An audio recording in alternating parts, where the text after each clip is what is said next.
Bom dia, pessoal, sejam bem-vindos a mais uma aula. Hoje nós vamos começar a apostila 2. É importante que vocês estejam com a apostila em mãos. Quem não tiver a apostila ainda, acompanhe a aula, faça anotações e depois revise, ok? Então vamos lá. O tema que nós vamos começar é sobre ambientes da Terra. A gente vai conhecer os diferentes ambientes de todo o nosso planeta, incluindo o nosso país, certo? Então assim, ó. Na apostila, na página 2 da apostila de vocês vão ver uma imagem onde aparecem gorilas no seu habitat natural. Então, nós temos uma família de gorilas ali, eles, né, no seu ambiente natural. E aí, nós temos umas perguntas, um questionamento e o texto que abre o capítulo falando o seguinte: as florestas tropicais são em diferentes locais do mundo. Nelas há uma grande variedade de seres vivos. Na imagem anterior, é possível observar alguns gorilas no ambiente natural deles, isto é, algumas florestas tropicais do continente africano. Esses animais estão ameaçados de extinção por causa da caça e principalmente pela destruição do seu habitat. A pergunta 1, ela traz ali como a destruição da floresta onde os gorilas vivem, eles poderiam se mudar para uma outra floresta ou outro local, assim garantir a sua sobrevivência? Então, com a destruição da floresta, será que esses seres vivos, será que os gorilas conseguiriam se adaptar a esse ambiente? Por exemplo, se eles não pudessem mais encontrar o alimento deles, né? Se não encontrassem mais as plantas de que eles se alimentam, se eles não tivessem mais abrigo, não local para eles ficarem seguros, né? Será que eles conseguiriam se adaptar? Quando um animal é retirado do seu ambiente natural, não sei que se crie todas as condições para que esse animal sobreviva nesse ambiente, fica muito difícil ele se adaptar. Então é bem comum que aconteça a morte do animal ou até a extinção de uma espécie toda. A pergunta 2.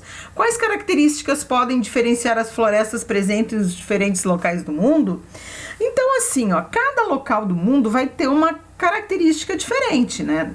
Existem florestas tropicais em todo o mundo. Só que dependendo da região, eles vão ter a temperatura diferente, a umidade, o tipo de solo, a vegetação, a altitude, a disponibilidade de água, além de outras características que diferenciam cada uma dessas florestas do mundo.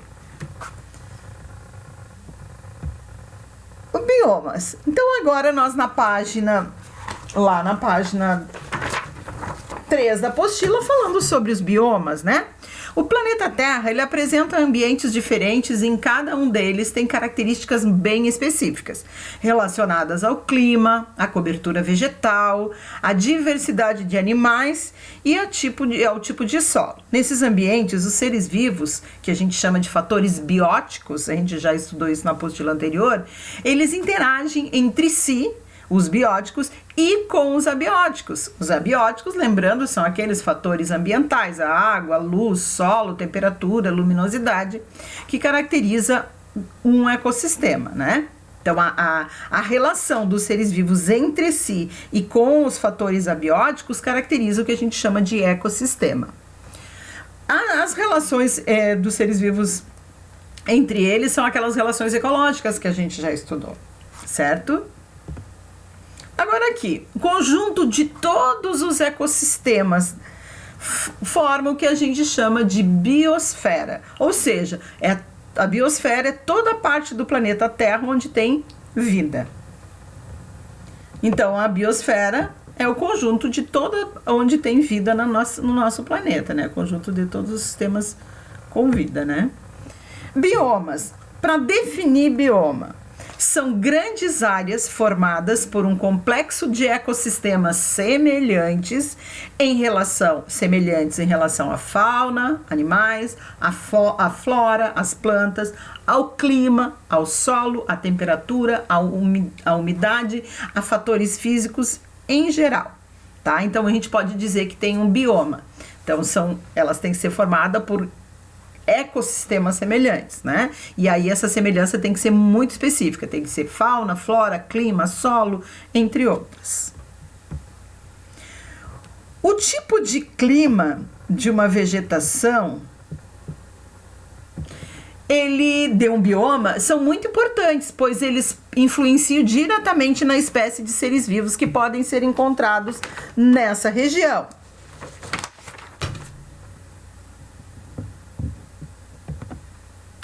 Cada ser vivo está inserido no ambiente em diferentes níveis de organização, tais como o indivíduo, a população, a comunidade, o ecossistema, o bioma, né, e a biosfera.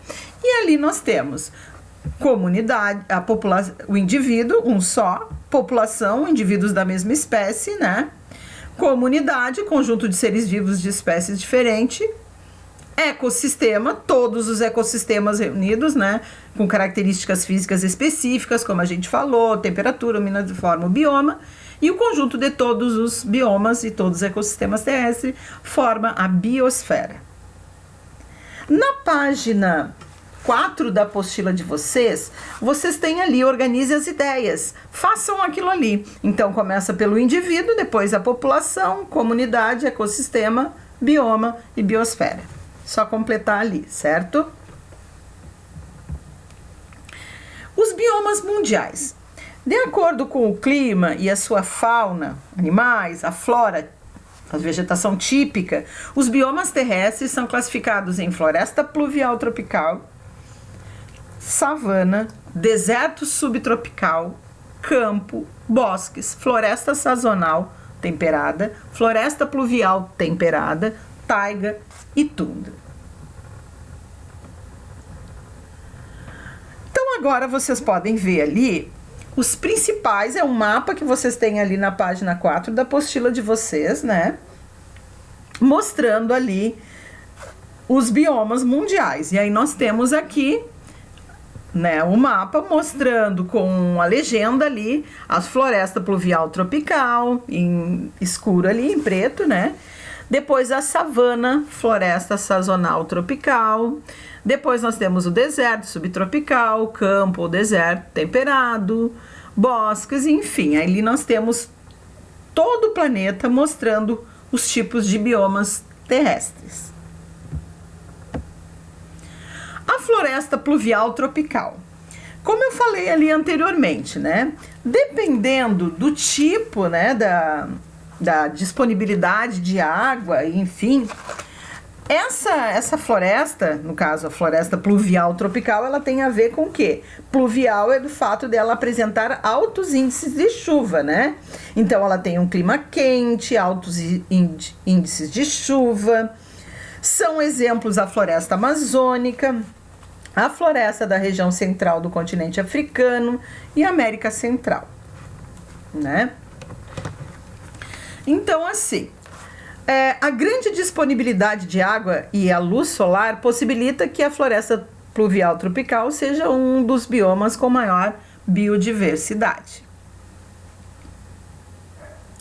Então, essa biodiversidade que nós encontramos na Amazônia, que nós encontramos em outras regiões, né, de outras florestas pluviais aí tropicais, mas é a disponibilidade de água, porque a água é essencial para a vida, para a reprodução, para vários seres vivos dependem da água, né?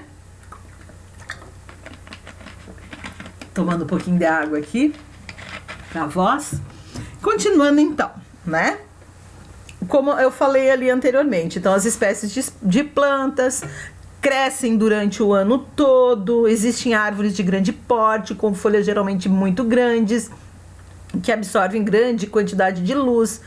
As copas das árvores formam diferentes níveis de cobertura na floresta, que a gente chama de estratos, o que reduz a luminosidade no seu interior, lá embaixo da floresta, né? E deixa o solo bastante úmido e raso. Por isso, as raízes das plantas geralmente são mais profundas das florestas, né?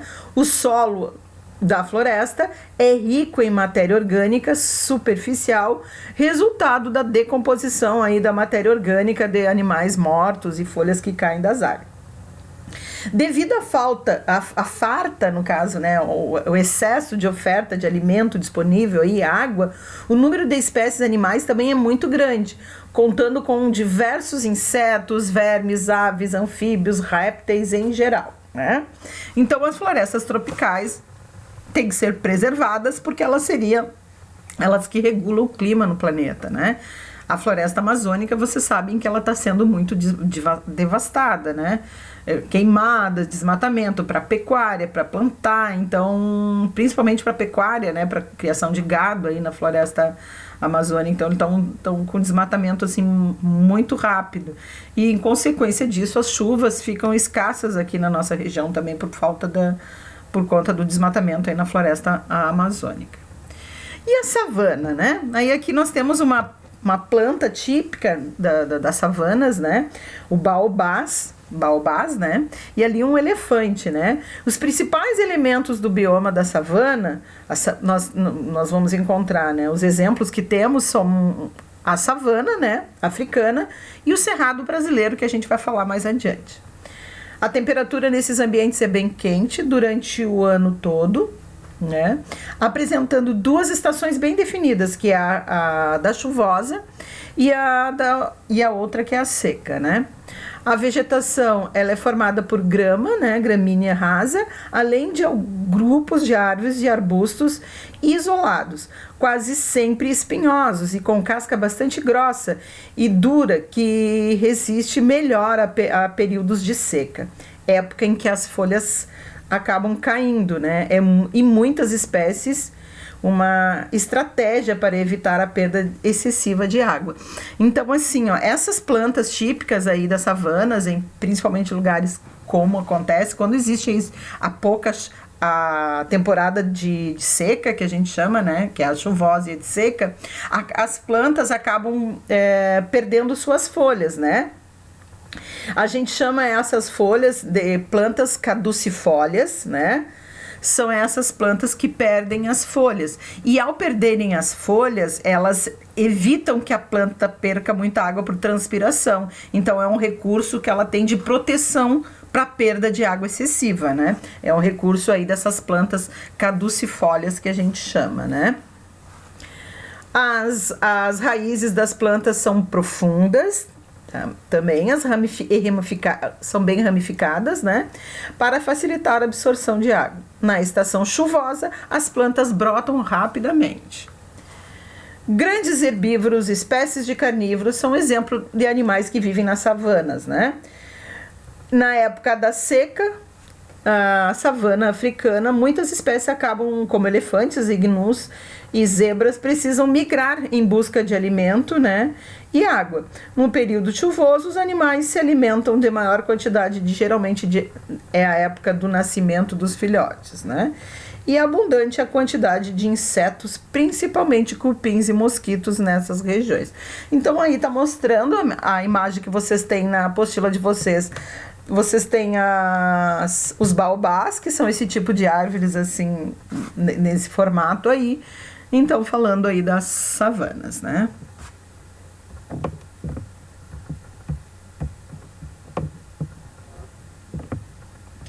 Então, pessoal, sobre os biomas que nós vamos estudar hoje nós vamos até savana. Na próxima aula a gente continua a atividade. E é importante vocês fazerem na página 5 um experimento que tem de água e as folhas. Quem não mora em casa, que tenha uma árvore que possa fazer isso, não tem problema, não faça, tá? Que a gente depois vai discutir um pouquinho as perguntas que tem ali. Se quiser dar uma pesquisada ou fazer de outra forma, né? Ou pesquisar na internet, não tem problema. O importante é vocês pesquisarem, se interessar e fazer aquela atividade da página 6, certo? Então, por hoje é só. Na próxima aula a gente vai continuar estudando os biomas, tá? E até a próxima. Beijinho a todos e se cuidem.